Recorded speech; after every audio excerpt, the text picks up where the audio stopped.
wonder why two chip companies can sell the exact same product, yet one prints money while the other scrapes by? Or why a tiny Taiwanese factory you've never heard of can somehow dictate prices to the biggest tech giants on Earth?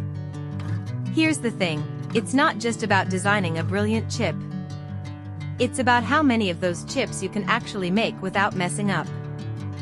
And that boils down to a single, unglamorous number called the yield rate. So let's get into it. What is yield? In the simplest terms, yield is the percentage of chips that come out of a factory, called a fab, which is short for fabrication plant, that actually work. Imagine you bake a tray of 100 cookies. If 15 of them come out burnt or undercooked, you only have 85 good cookies. Your yield is 85%. In a chip fab, those burnt cookies are defective chips, and they get thrown away. And when a single advanced chip costs thousands of dollars to make, throwing away 15% of your tray is not a small oopsie. That's a financial catastrophe. But here's where it gets wild. We're not talking about 85 out of 100. We're talking about a single silicon wafer, that's the round, shiny disk that chips are carved from, holding thousands of individual chips. A modern wafer might contain, say, 500 processors. If your yield is 90%, you get 450 good chips. If your yield is 80%, you get 400. Doesn't sound like a huge gap, right? But multiply that difference by millions of wafers a year, and you're talking about billions of dollars in lost revenue. That's why chipmakers obsess over something called defects per million, or DPM. That's literally just a count of how many microscopic flaws, like a speck of dust, a tiny crack, a misplaced atom, show up for every million chips you attempt. One stray particle can kill an entire chip.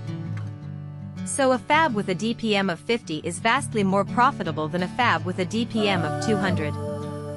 Even if they use the exact same machines. Now let's make this concrete. Think about your iPhone.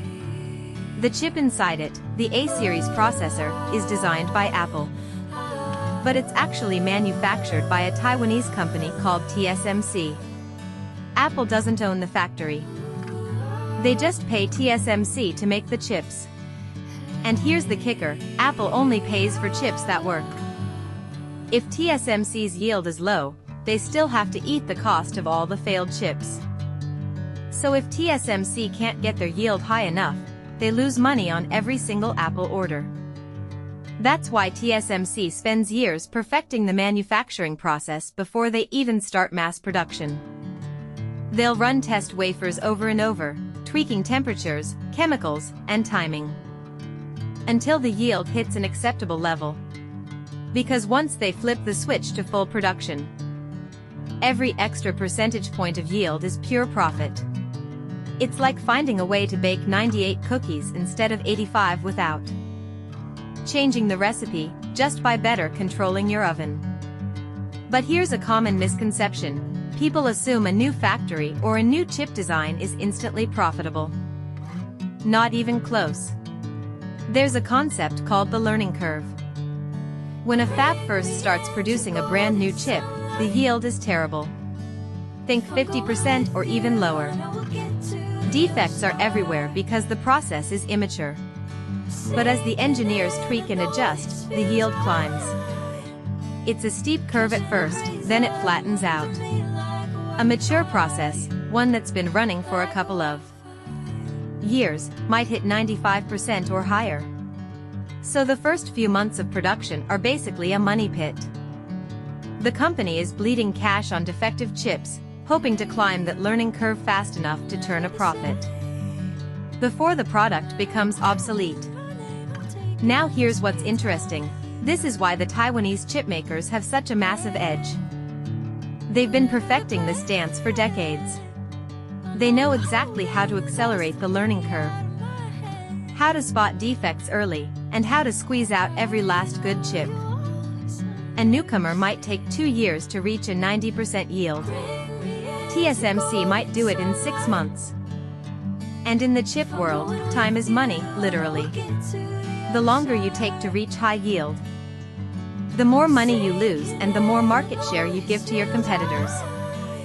So next time you see a headline about a chip company's stock dropping because of manufacturing issues, now you know the real story. It's not just about broken machines. It's about yield.